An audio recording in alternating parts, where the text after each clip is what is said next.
Halo semuanya, perkenalkan nama saya Fitria Eva, NIM 19104168874, kelas A1 pagi, mata kuliah Perilaku Konsumen, dosen Adi Mursalin SEMM. Saya akan membacakan materi pertemuan ke-10 tentang keluarga dan rumah tangga.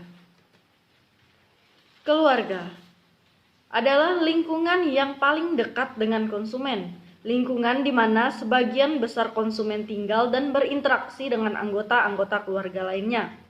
Rumah tangga adalah gambaran dari pengelolaan suatu tempat tinggal oleh sekelompok orang yang terikat dengan keluarga atau kelompok orang yang tidak memiliki ikatan keluarga. Mengapa penting mempelajari keluarga dari perspektif perilaku konsumen? Karena berbagai macam produk dan jasa juga yang dibeli oleh orang atau konsumen yang mengatasnamakan keluarga. Produk dan jasa yang digunakan oleh keluarga seringkali dibeli oleh seorang anggota atau individu, namun dalam pengambilan keputusan pembelian suatu produk dan jasa dipengaruhi oleh anggota keluarga lain atau diputuskan bersama anggota keluarga yang lainnya. Rumah tangga. Rumah tangga biasanya sama dengan seseorang atau kelompok orang yang mendiami sebagian atau seluruh bangunan fisik dan biasanya makan bersama dari suatu dapur atau mengurus kebutuhan sehari-hari bersama menjadi satu. Rumah tangga khusus sama dengan orang-orang yang tinggal di asrama, tangsi, panti asuhan, lembaga permasyarakatan atau rumah yang pengurusan kebutuhan sehari-harinya dikelola oleh suatu yayasan atau lembaga dan kelompok orang yang tinggal dengan makanan dan berjumlah lebih dari 10 orang. Rumah tangga keluarga, bukan rumah tangga. Rumah tangga keluarga, sebuah rumah yang anggotanya terikat oleh hubungan perkawinan, darah, dan adopsi. Rumah tangga keluarga terdiri atas rumah tangga suami istri, dan anak-anaknya. Rumah tangga suami istri dan anak-anaknya yang tinggal di rumah berbeda, rumah tangga tunggal, dan rumah tangga lainnya.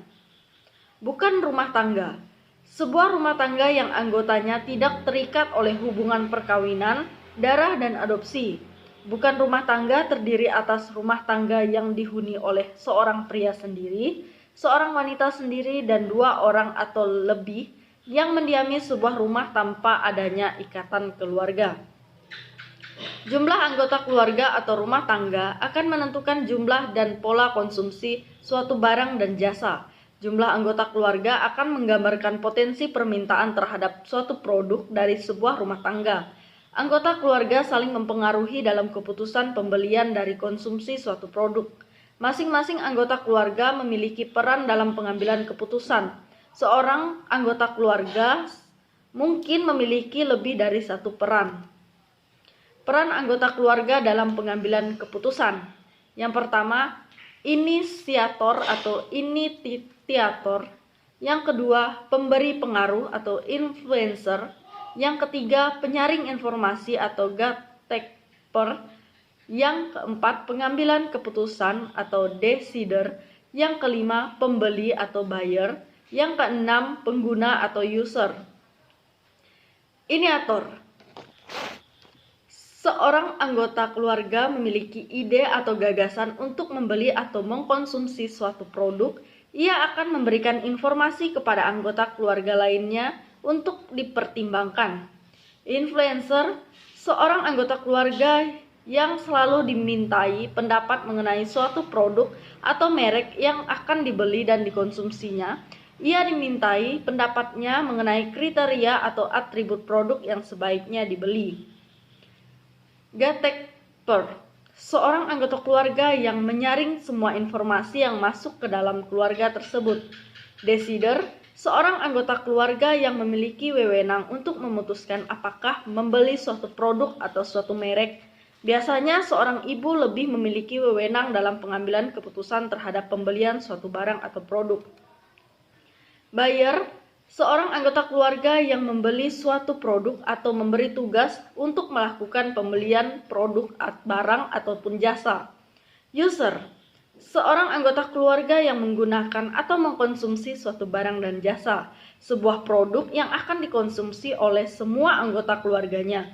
Biasanya akan dibeli dengan jumlah yang banyak, namun akan ada produk yang dibeli dalam jumlah yang sedikit.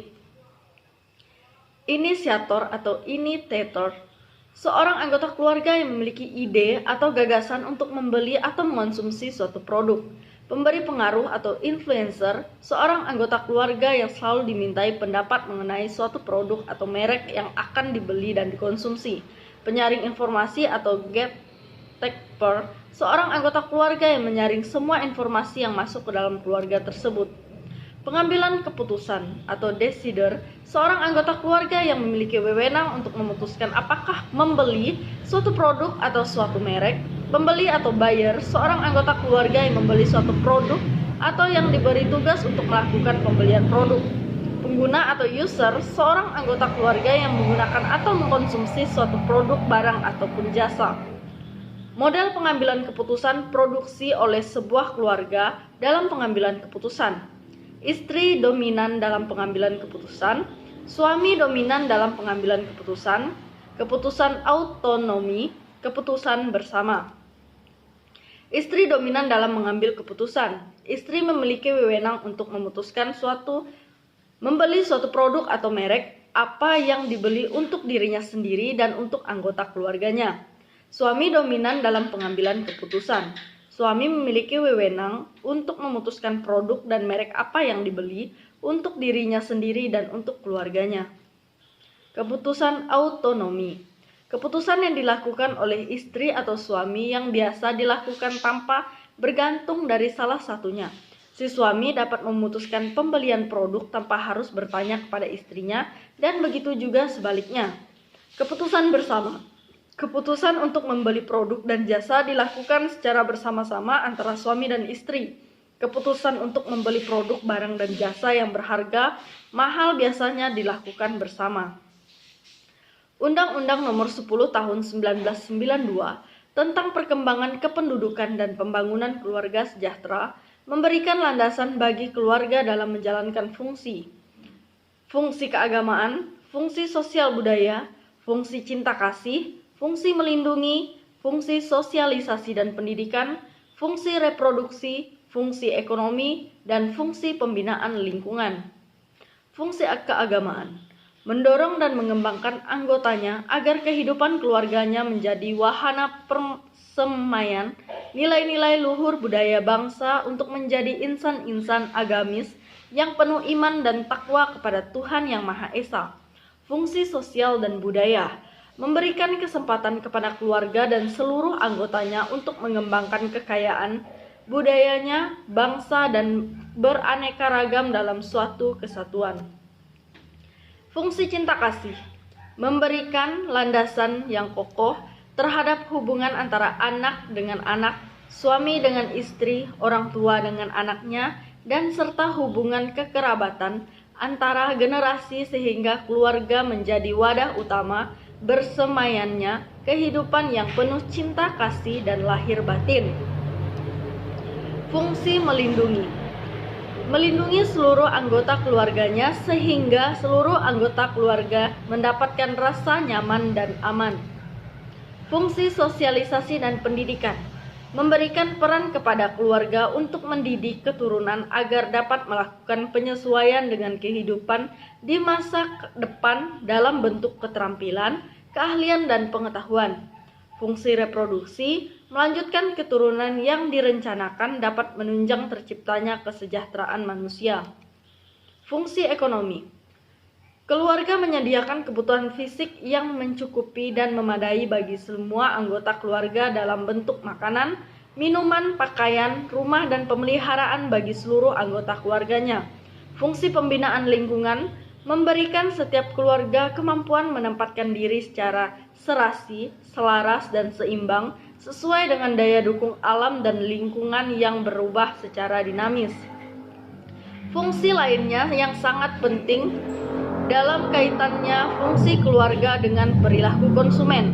Fungsi gaya hidup yang menggambarkan kegiatan keluarga yang sebaiknya dilakukan untuk pembinaan anak sebagai konsumen yang baik. Sosialisasi diartikan Proses bagaimana seseorang memperoleh pengetahuan, keahlian, dan hubungan sosial yang menyebabkan ia mampu berpartisipasi sebagai anggota masyarakat. Arti sosial yang dimaksud dalam buku Perilaku Konsumen menurut Sumarwan pada tahun 2006 adalah sosialisasi anak sebagai konsumen. Maksudnya adalah proses di mana seorang anak memperoleh pengetahuan dan keterampilan serta sikap yang relevan dengan fungsinya sebagai konsumen. Sosialisasi anak sebagai konsumen, proses di mana seorang anak memperoleh pengetahuan dan keterampilan serta sikap yang relevan dengan fungsinya sebagai konsumen di pasar. Proses sosialisasi ini diartikan juga sebagaimana proses seorang anak memperoleh pengetahuan tentang barang dan jasa, serta pengetahuan konsumsi dan pencarian informasi, serta keterampilan untuk menawarkan barang dan jasa. Model sosialisasi anak sebagai konsumen menurut Shipman dan Kanuk pada tahun 2000, anak muda, anggota keluarga lainnya, mempengaruhi nilai-nilai dasar dan perilaku, agama, keterampilan individu, cara berpakaian, etika dan sopan santun, motivasi belajar, pekerjaan atau karir, norma perilaku konsumen. Teman-teman, mempengaruhi sikap dan perilaku yang lebih ekspresif, misalnya gaya, fashion, fads, in atau out, perilaku konsumen yang diterima. Model sosialisasi konsumen terdiri atas 3 unsur utama. Yang pertama, faktor latar belakang, karakteristik konsumen seperti status sosial, ekonomi, usia, kelas sosial, dan agama. Yang kedua, yang melakukan sosialisasi adalah seseorang yang secara langsung berhubungan dengan konsumen dan memiliki pengaruh terhadap konsumen tersebut.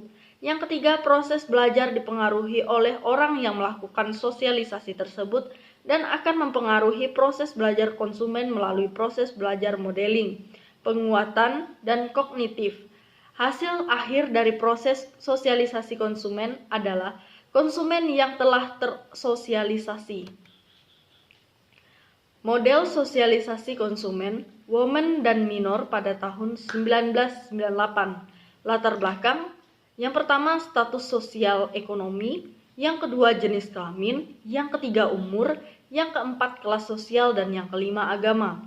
Pelaku sosialisasi: yang pertama, media, yang kedua, anggota, yang ketiga, keluarga, keempat, teman dekat, yang kelima adalah guru. Proses belajar: yang pertama adalah model, yang kedua, penguatan, yang ketiga, tahap, yang keempat, pengembangan, dan yang kelima, kognitif. Berikutnya ada hasil, yaitu konsumen yang tersosialisasi. Sekian bacaan dari materi pertemuan ke-10 aspek keluarga dan rumah tangga yang dapat saya sampaikan. Saya ucapkan terima kasih.